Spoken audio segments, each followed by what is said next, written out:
Even the dawn draws its strength from the dark. That quiet moment before the sun spills over the horizon isn't weakness, it's grace gathering momentum. And maybe that's what your soul is doing too. Before the emails, before the noise, before your feet even touch the floor, there's a sacred pause. Not because you're lost, but because God is getting ready to lift you. The strength you need for today isn't hiding in your to-do list. It's not stashed away in your past victories. It's here, waiting in the stillness, rooted in His promise. You don't have to chase it. You only need to reach for it. When you wake up weary, God wakes up willing. There are mornings that don't begin with a sense of purpose. They begin with silence that feels heavy. You open your eyes not with determination, but with the weight of everything you've carried, things left undone, emotions you can't name, and a kind of fatigue that doesn't sleep off. But here's something most people won't tell you. Waking up feeling weary doesn't mean you failed. It means you felt deeply, fought quietly, and survived what others never saw. And on mornings like that, God is already awake, already holding the strength you'll need, already standing in the gap where your resolve begins to slip. Isaiah once wrote, "I will strengthen you and help you. I will uphold you with my righteous right hand." Those aren't poetic words, they're a living promise. And the beauty of a promise from God is that it never asks if you deserve it. It simply arrives, steady, faithful, just like He is. Maybe you've believed strength looks like having everything together. But what if strength looks like showing up, even when your heart doesn't know how? What if strength is being honest with God before you're confident with the world? Eleanor Roosevelt once said that strength grows every time you stop and face your fear. Not when you conquer it, just when you face it. Just when you whisper, "God, I'm tired, but I'm still here." That's courage. That's faith. And Gandhi reminded the world of something most of us forget. Strength doesn't come from physical capacity. It comes from an indomitable will. That will. The one that drags itself to prayer. The one that holds on through one more morning. The one that believes God still has more to write in your story. That will is a sacred thing. It's the evidence that even when your flesh is weak, your spirit refuses to surrender. But strength isn't loud. It doesn't always shout from a stage or roar in a gym. Sometimes it simply breathes through the quiet act of getting dressed, of choosing patience with your children when you feel stretched thin, of going to work one more day when no one seems to notice, of sitting still with your coffee, whispering, "Lord, walk with me today. I can't do this alone." That's real strength. It's not on display. It's in the details. You don't have to wake up with the answers. You just need to wake up with the willingness to be carried. That's the miracle we forget. Strength isn't about holding everything. It's about letting God hold you. Think about that moment when you feel like hitting snooze, not just on your alarm, but on life, on trying, on caring. That's the place where most give up. But what if, instead, you allowed that to be the moment you invite God in? Not with perfect words, but with tired honesty. That kind of prayer, even if it's just a sigh, reaches heaven, and heaven always answers. The enemy of your soul wants you to believe that feeling weary makes you weak, but that's not what Scripture teaches. Weariness is a sign you've been walking, not quitting.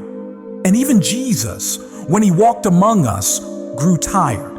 He sat beside wells. He slept in boats. He wept in gardens. Don't mistake humanity for failure. Don't confuse fatigue for defeat. You're still in the race, and that matters more than how fast you run. On mornings when your eyes open and your heart sinks instead of rises, remember, your strength isn't measured by your mood. It's measured by your movement. One step forward, one whispered prayer, one soft decision to try again. That is enough. There's a strange kind of holiness in the mornings we want to skip. Those are the mornings that draw us to dependence, not on caffeine, not on motivation, but on mercy. And mercy never runs out at sunrise. The truth is, we've been conditioned to associate strength with success. But the kingdom of God flips everything. In His kingdom, strength is found in surrender. Victory is found in vulnerability. Blessing is born from brokenness. That's why you can wake up with empty hands and still have a full heart, because the one who fills you isn't limited by what you lack. You weren't made to be your own source of strength. That pressure, that constant expectation to power through, let it go. Because what if the most powerful thing you could do today isn't to push harder, but to pause longer, not to achieve more, but to abide deeper? And maybe that pause is your prayer. Maybe it's the few seconds you take to say, God, today I feel small, but I know you are not. That's the kind of strength that carries you farther than adrenaline or affirmation. It's a strength rooted in relationship, not performance. Imagine the difference if you started your day not by reaching for your phone, but by reaching for faith. Not scrolling through what the world says, but sitting in what God already said. I will help you. Not might, will. That's a guarantee from the only one who cannot lie. Some mornings your best prayer might just be, Lord, I don't even know where to start. And that's okay. Because strength doesn't require a roadmap. It just requires a willingness to take the next right step, even when it's trembling. You don't have to fix everything before breakfast. You don't have to prove anything before noon. God is not waiting for you to perform. He is present to provide. Let your morning be a space where grace flows freely. Not because of how well you planned the day, but because of how fully you opened your heart. Because when you invite God into your morning, you're not just asking for help, you're declaring trust. You're saying, I believe you'll meet me here, and He will. So don't rush past this hour. Don't overlook the sacredness of being alive. The sun came up, your lungs filled, your heart beats on. That's not small. That's God's strength in motion. The strength you need today might not feel like a flood. It might come in drips, through moments of calm, through a kind word from a stranger, through the simple act of doing what must be done even when you don't feel like it. Receive those moments. Don't dismiss them. They are proof of God's hand at work in your ordinary. When your reflection in the mirror doesn't look brave, speak truth to it anyway. Say, I am not strong on my own, but I am not on my own. That truth can carry you further than confidence. You don't have to earn the right to be supported. God never asked for perfection. He asked for proximity. And when you show up, even messy, even unsure, you'll find He's already been waiting, with arms wide, with strength steady. So rise. Not because the world is easy, not because you feel invincible, but because love is still fighting for you. Mercy still makes its way to your door every single morning, and grace hasn't given up on you. This morning isn't about pretending you're okay. It's about remembering that you're not forgotten. Not by the one who made you, not by the one who holds galaxies in His hands and still has time to comfort your soul. And when you start to feel overwhelmed again, because you will, because we all do, just return to the truth. You don't have to be strong enough. You just have to be close enough to hear Him whisper, I'm here. I've got you. Let's begin again. That's the kind of strength no enemy can shake. That's the kind of love that lifts you up even when everything else feels heavy. And that's the strength that belongs to you, not someday, but today. Your small step still carries eternal weight. Sometimes, what feels like a meaningless morning task is actually a brushstroke in the masterpiece God is painting through your life. You don't always see the color. You don't always understand the shape, but it matters. Because in the kingdom of heaven, the smallest movement done in love carries the weight of eternity. Maybe today you'll answer a message you don't feel like responding to. Maybe you'll cook breakfast while your mind drifts through tired thoughts. Maybe you'll walk into work wondering if what you do even matters. And it's in those very moments, those simple movements that seem invisible to the world, that God leans in closest. Because he knows what the world forgets, that holiness is woven into the ordinary. Paul didn't say to only glorify God through preaching or prayer. He wrote it this way: whatever you do, do it all for the glory of God. That means the load of laundry, the 8 a.m. meeting, the frustrating commute, the hard conversation. If your heart offers it up in trust, it becomes sacred. Not because the act is glamorous, but because the motive is pure. Thomas More once reflected that the ordinary acts we practice every day at home are often more important to the soul than their simplicity might suggest. That's because our spiritual formation doesn't happen only in church pews. It happens while folding towels. It happens when we resist the urge to snap back. It happens when we choose gratitude instead of grumbling. Every single one of those choices echoes further than we know. But when your life doesn't feel extraordinary, it's easy to wonder if God is really using it. And that question, though human, often reveals a hidden assumption that the small is insignificant, that the unnoticed is unimportant. But Jesus never taught that. In fact, his life on earth revolved around the small.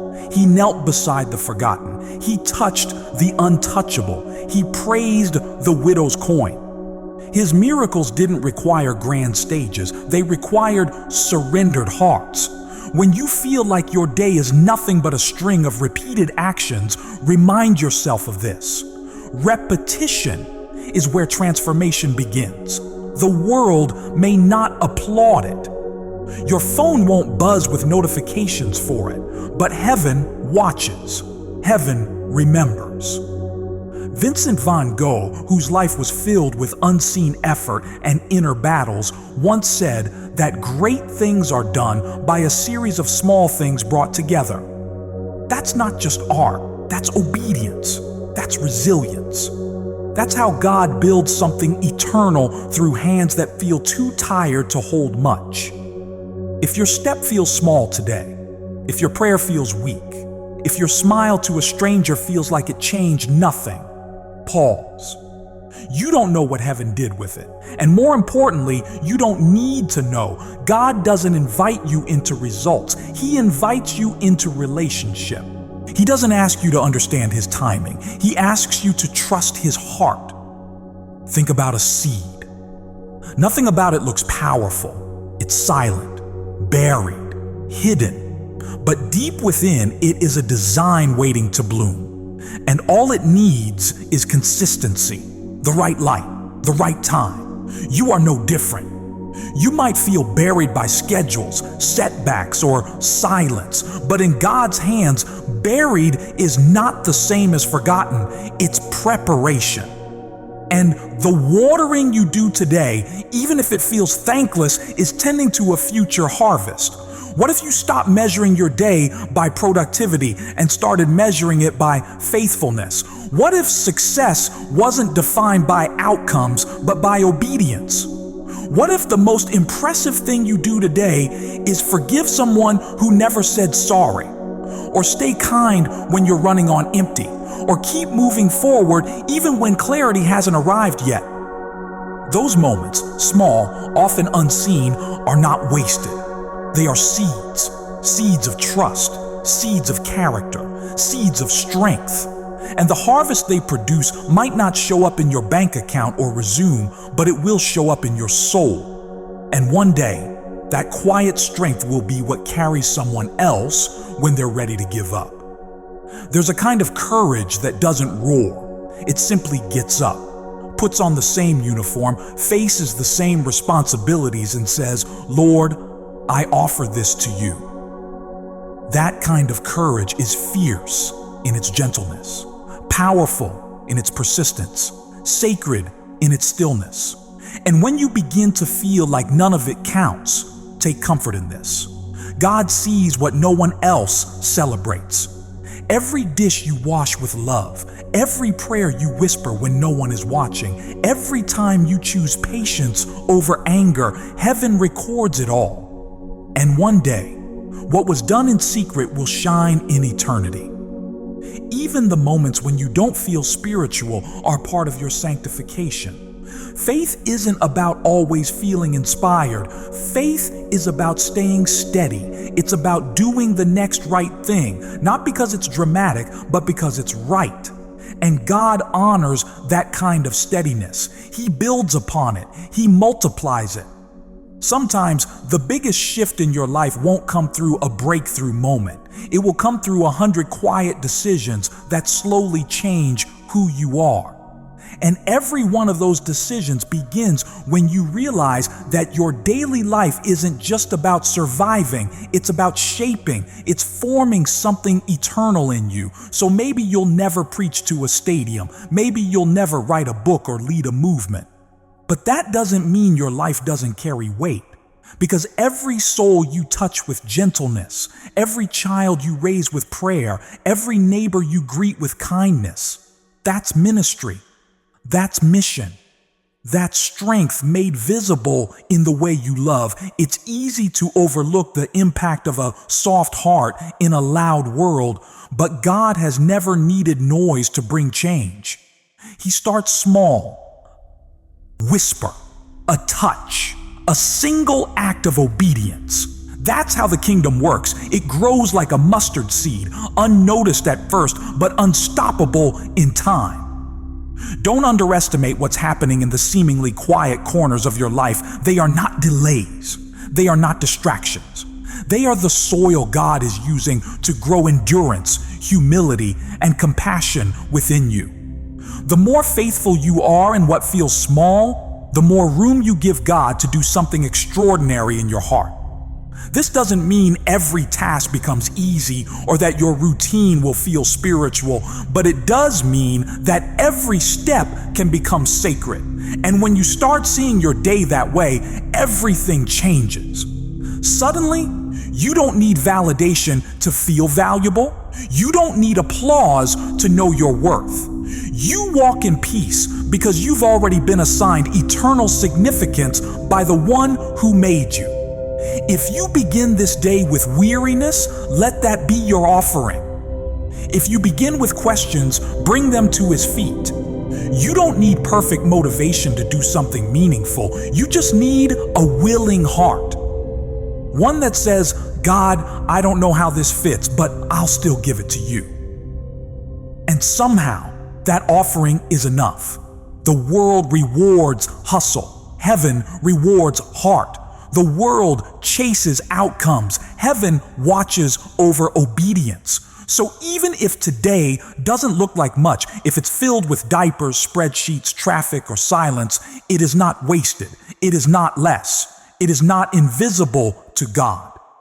When Jesus multiplied the loaves and fishes, He didn't start with abundance. He started with a child's offering, small, insufficient by human standards, but surrendered. And that surrender made the miracle possible. Your day, your tasks, your prayers offered with trust can do more than you imagine. Not because you are enough on your own, but because God is. Let that comfort you. Let it strengthen you. Let it reshape the way you see this day. Not as a checklist to survive, but as a sacred space to live, fully, intentionally, quietly faithful. When you pour love into places that don't pour it back, God sees.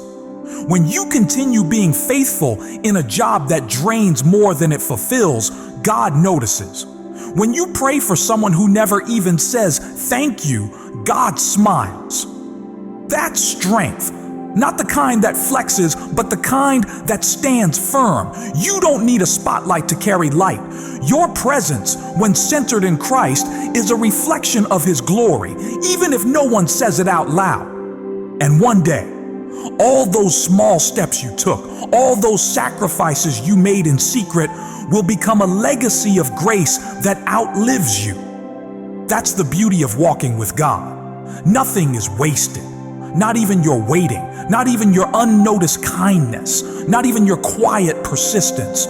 So don't rush through today hoping something dramatic will validate your purpose. The validation already came when God created you, loved you, and called you to live this exact life. He placed you here on purpose, not to be famous, but to be faithful. And the faithful ones, the ones who keep showing up with trust, even when they're tired, those are the ones building the kingdom, one quiet step at a time. You don't have to feel big to do something beautiful.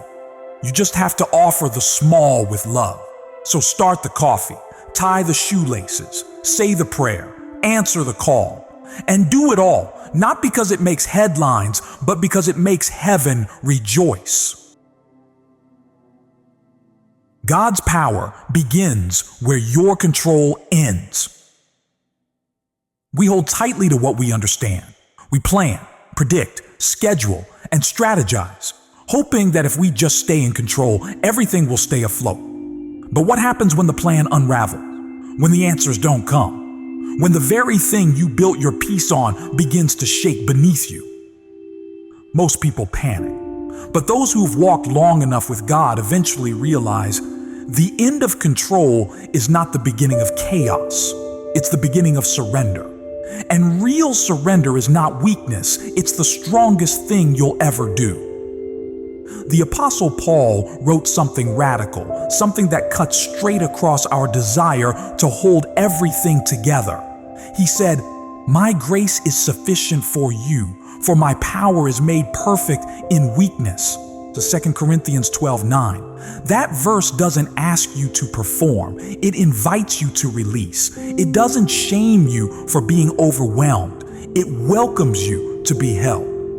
But that's not how most of us were taught to live. Somewhere along the line, strength got confused with control. We were told that if you're strong, you can handle it. That if you're smart, you'll figure it out. That if you're holy, you won't struggle with confusion or fear. But real spiritual strength begins in the exact opposite posture. It begins when you stop trying to control everything and start trusting the one who already sees the whole picture. That shift from control to surrender is where the miracle happens. That's the place where fear begins to break down, where anxiety starts to quiet, and where the grace of God can finally stretch out its arms and carry you. Joseph Campbell once wrote, "You must give up the life you planned in order to have the life that is waiting for you." And that's exactly what makes surrender so hard. Letting go of control means letting go of the version of your life you thought you needed. But God's love is too deep to let you settle for what you planned. He has a better story, a deeper healing, a higher purpose. And sometimes the only way to walk into that promise is to walk through the hallway of uncertainty. Control feels safe. It gives us the illusion of power, but it also limits what we can receive. You can't grasp a miracle if both your hands are clenched around a plan. You can't fully experience grace if you're constantly trying to earn it through self-management. Surrender opens the door. It says, "Lord, I trust you more than I trust this timeline. I believe in your plan more than I believe in my pressure." That trust can't be manufactured. It can't be faked. It grows in seasons where control simply doesn't work. When you've exhausted every option. When the spreadsheet doesn't solve the pain. When the calendar doesn't ease the ache. In those moments, God isn't waiting for you to get it together. He's waiting for you to fall into Him fully, freely, without backup plans. And that's where the power begins. Not in the absence of struggle, but in the presence of surrender. Eckhart Tolle captured it this way: surrender is the simple but profound wisdom of yielding to rather than opposing the flow of life. That flow isn't random. For those who walk with Christ, it's guided, it's sovereign. Even when it feels uncertain, it's unfolding with eternal precision. There's peace available today, not because you figured everything out, but because you decided to stop carrying what was never yours to hold. Not every question needs an answer before you can move forward. Sometimes you move forward by resting in the truth that God knows where this is going, even if you don't.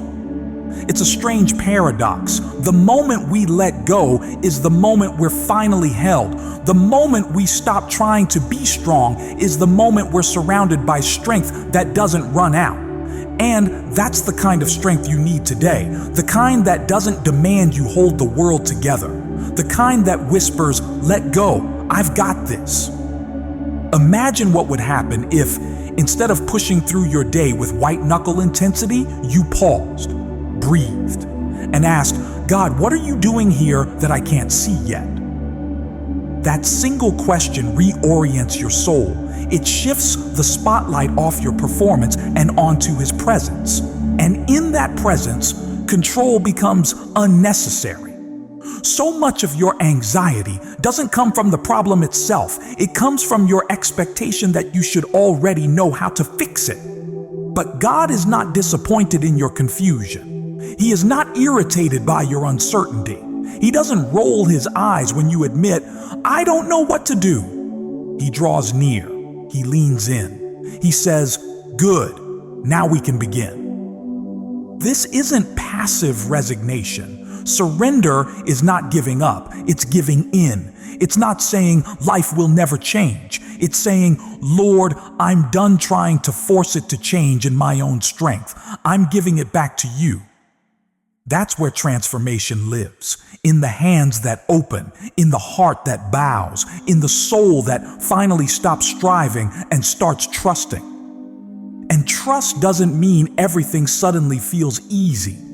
It means you choose to believe in God's goodness even when your circumstances don't confirm it. That's faith. That's strength.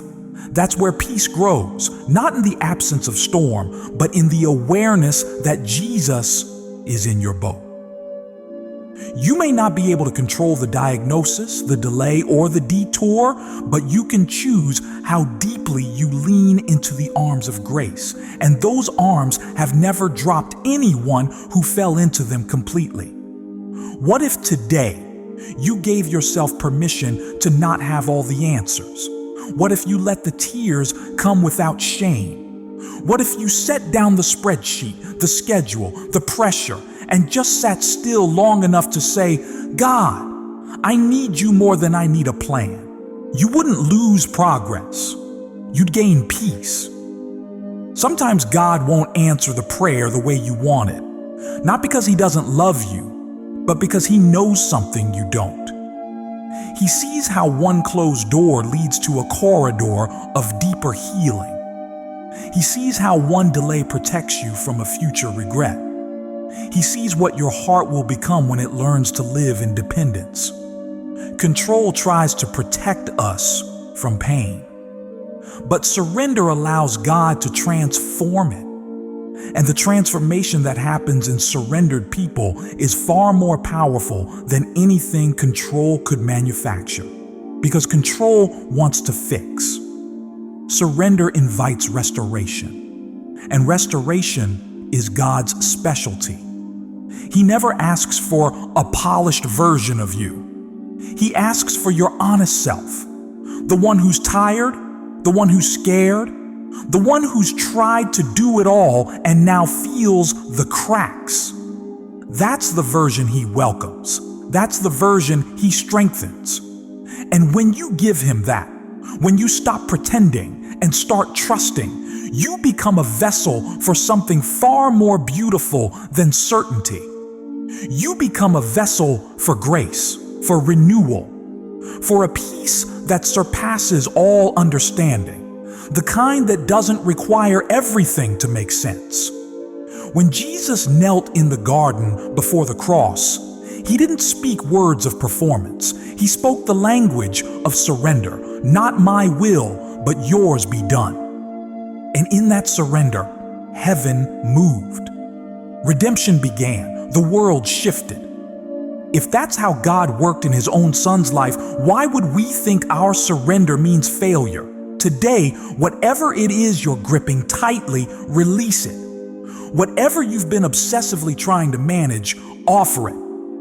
Whatever you keep revisiting in your mind, hoping the answer will finally fall into place, surrender it. And when you do, you'll find God hasn't been waiting for perfection. He's been waiting for permission. Permission to lead you, permission to hold you, permission to be enough for you. That's the power of this moment. Not that you get everything under control, but that you finally realize you don't have to. Let go of the narrative that says you need to prove your strength. You don't. You only need to walk in the strength already offered to you, and that strength flows freely to those who admit their need. Because weakness is not the end of the story. It's the beginning of grace's masterpiece. This might not be the day you get clarity, but it can be the day you get closer to the God who gives it. And in that closeness, peace grows. Not because the storm disappears, but because your soul is no longer trying to navigate it alone. You weren't created to control everything.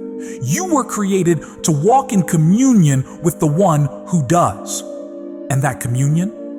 It begins the moment you stop striving and start surrendering. So today, if you feel like things are slipping through your fingers, bless that moment. That's the place God rushes into. That's the exact space where your story stops being burdened by pressure and starts being shaped by peace. Because at the end of yourself is where the presence of God does his deepest work, and that is not the end. That is the holy beginning. The battle is real, but so is God's promise. There is no denying the weight of life, no bypassing the friction in your faith walk. Some days you carry questions that don't get answered, burdens that don't get lighter, and struggles that no one else can see. The spiritual battle is not imaginary, it's as real as the breath in your lungs. But just because the battle is real doesn't mean you're losing. And just because you feel the heat doesn't mean you've stepped outside of God's hand. The truth is, believing in God doesn't exempt you from hardship. It roots you during it. You are not being punished for your pain, and you're not weak because you're tired. You're in a fight, but you're not in it alone. The psalmist wrote, "The Lord is my strength and my shield. My heart trusts in him, and he helps me." That help is not delayed. It's not theoretical. It is present. It is personal. It is promised. There's a deep ache that comes with walking through life while holding on to faith. You pray, you wait, you hope. And still, some mornings feel like a spiritual battlefield. The enemy doesn't always come in dramatic attacks. Sometimes he comes in doubt, in delay, in discouragement that whispers, maybe this won't get better. But that voice doesn't get the final word. God's promise does. Joel Osteen once reminded us that hard times may have held you down, but they will not last forever. It might be stormy today, but it will not be stormy forever. And even in the storm, there is a hand over your life that no wind can move, a plan for your future that no delay can erase, and a presence so faithful even your fiercest trial can't push it away. But we forget that in the middle, in the tension between hope and outcome, in the space where we wonder if the promise applies to us or if maybe it was meant for someone more deserving. But here's the truth that cuts through every lie. God's promises aren't fragile. They don't expire with your confidence. They don't retreat when you question. They were not written in sand, but in blood. They were not whispered in secret, they were shouted through the life of Jesus Christ. So if you woke up today in the middle of a fight, mentally, emotionally, spiritually, do not be ashamed of the struggle. The presence of a battle is often the clearest evidence of purpose. The enemy does not chase empty vessels, and resistance is often a sign that you are moving in the right direction, not the wrong one. Courage isn't found in pretending the struggle isn't hard. It's found in showing up anyway. Theodore Roosevelt said it beautifully. Courage is not having the strength to go on. It is going on when you don't have the strength. That's what makes your faith strong. Not that it always feels fearless, but that it chooses to stay when leaving would be easier. The pain you're walking through now might not be the result of disobedience. It might be the consequence of obedience. That calling you're holding, that assignment you're pursuing, that healing you're waiting for, they all carry resistance. But even resistance is a place God redeems. It's where He forges patience, builds endurance, deepens love. And in the midst of all that, you don't need to carry shame for needing to be reminded. You don't have to feel guilty for asking God to speak again. He's not irritated by your request. He's honored that you're still listening. This is not the end of your story, even if it feels like everything's closing in. The page might be dark right now, but God does some of His most powerful writing between the lines. The space where you think nothing is happening is where heaven is often working deepest. Silent doesn't mean absent. Delayed doesn't mean denied. You may feel surrounded by problems, but you're also surrounded by promises.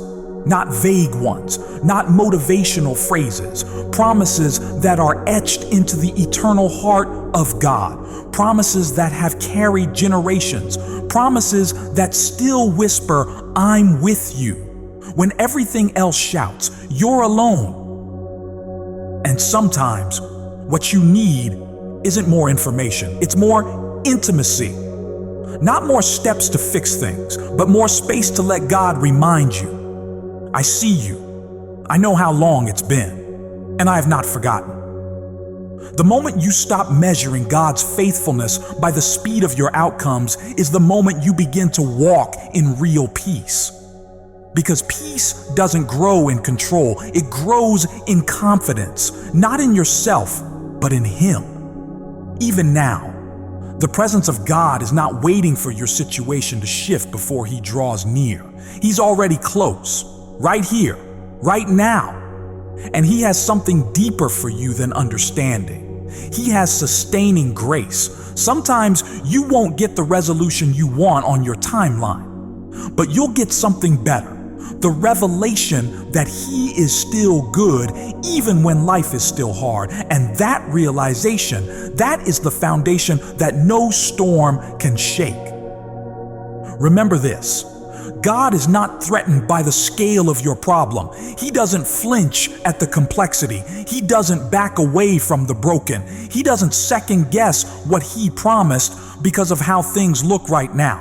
He sees further. He knows deeper. He carries what you can't. If today feels like a battlefield, then let it also be a sanctuary. Not because your struggle is small, but because your Savior is near. You don't need to explain the pain perfectly to be met in it. You just need to bring it. Every tear, every prayer, every breath you push through gritted teeth, it all matters. Not one of them is wasted. Scripture says He bottles your tears. That's not poetic, that's personal. That means every cry you thought went unnoticed was actually seen, remembered, and held. The battle is real. But so is the strength God provides through it. And that strength doesn't always show up like fire. Sometimes it looks like a whisper reminding you not to give up. Sometimes it comes through a verse that lands just right. Sometimes it comes through someone's words, even these very ones nudging you to hold on a little longer. And while you're holding on, remember that your progress is not measured by how good you feel today. It's measured by how faithful God remains every day. And that faithfulness, it has never failed. It will not start now. You are not falling apart. You're being held together by a grace that cannot be shaken. What looks like delay might be divine pacing. What feels like silence might be sacred stillness. What seems like defeat might be deep preparation. Let that quiet truth anchor you today. The promise hasn't changed just because the circumstances have. And God's presence hasn't dimmed just because the light in your life feels low. He is still here. He is still good. He is still leading you through. You don't need to feel strong to access strength. You don't need to see the whole road to trust the next step. Just enough light for today. Just enough hope for now. That's all He asks. That's all He gives. And somehow, it's always enough. You might feel like you're barely making it through this season, but barely is still movement. Crawling still counts. Breathing still counts. Praying in whispers still counts. Nothing about your battle disqualifies you from His love. In fact, it's often in the most fragile moments that we begin to see how deeply we are loved. Not for what we do, but simply because we're His. That kind of love doesn't wait until you've triumphed to show up. It meets you in the trench, in the hallway between prayers, in the spaces where you're too tired to hope and too stubborn to quit. The enemy wants you to think this is the end, that you've messed up too much, that it's taken too long, that you've lost your chance. But the enemy doesn't write your story, God does. And the author has not finished his sentence. He is still writing mercy into your margins, still layering beauty over brokenness, still redeeming even what you thought was wasted. So breathe, not because it's easy, but because He is present. Stand, not because you feel brave, but because His promise still holds. Pray, not because you have perfect words, but because He listens to every trembling syllable. If you look back, you'll see 1,000 moments you thought you wouldn't survive, but here you are, not unscathed, but undefeated, not untouched, but still standing. That's not coincidence. That's covenant. That's what God does. He brings people through what should have ended them. He did not bring you this far to abandon you now. He does not retreat when it gets hard. He does not waver when the road gets rough. The one who began a good work in you will carry it through to completion. That's not a suggestion. That's a promise. So let the battle do what it must. Let it refine you. Let it humble you. Let it draw you deeper, but never let it convince you that you're alone, because you're not. Not for a second, not even now. End your day with God. Start again with strength. As the light softens and the sky turns its final shade of gold, the world quiets down. But often, the mind does not. Night doesn't always bring rest. It brings reflection, the replay of what didn't go as planned, the small regrets, the unfinished tasks, the words we wish we'd said differently or not at all. The thoughts become louder when everything else gets still. But here, in the hush of the evening, is a sacred invitation to bring it all, every misstep, every worry, every unfinished thought, to God. Not to explain it, not to fix it, just to lay it down. Because the end of the day isn't meant to be a performance review. It's meant to be a handover, a gentle full surrender of what today was and a quiet trust in what tomorrow will be. Jesus once said, "Come to me, all you who are weary and burdened, and I will give you rest." Matthew 11:28. Not productivity, not instructions, rest. And that rest is not a reward for having everything together. It's a gift for those who admit they don't. It's a place to fall into, not climb toward. It's easy to carry the weight of the day into the night, to lie in bed, still trying to solve problems, still holding conversations in your head, still scanning your failures for lessons. But your soul wasn't made to run endlessly. It was made to pause, to reset, to be reminded that your value doesn't come from how perfectly you performed, but from how deeply you're loved. Anne Lamott once wrote, "Almost everything will work again if you unplug it for a few minutes, including you." That's not laziness. That's divine design. God Himself rested, and He calls us into that rhythm, not because He needs us to stop working, but because He longs to meet us in the stillness. Stillness doesn't mean nothing is happening. It means something deeper is being healed. As you rest, God restores. As you sleep, heaven still moves. As you breathe slow and let go, grace keeps working. You are not forgotten the moment your eyes close. You are never out of His care. Victor Hugo once wrote, "Sleep in peace. God is awake." That truth can cradle your soul like a lullaby. You don't need to stay alert for what God has already committed to handle. You don't need to lie awake solving what He's already seen. The burdens of the day aren't yours to drag into the night. They're His to carry while you rest. Sometimes the most powerful act of faith isn't a mighty declaration. It's simply turning off the light and whispering, "God, I trust you with what I couldn't fix today." That quiet confession holds more power than 1,000 anxious thoughts. Because when you trust the day's outcome to God, you're also trusting that tomorrow doesn't depend on your performance. It depends on His presence. So much of our striving comes from fear. Fear of falling behind, fear of missing out, fear of not being enough. But fear is a liar, and it loses its voice in the presence of peace. When you end your day with God, you silence the noise that tells you you're failing. You let truth have the last word. And the truth is this: you did more than you think today. You fought harder than anyone knows. You resisted temptations no one saw. You kept going when it would have been easier to quit. And even if you stumbled, you didn't stop walking. That matters. That's strength. Even now in this quiet hour, you are being prepared. Rest is not a break from growth. It is the soil in which tomorrow's strength is cultivated.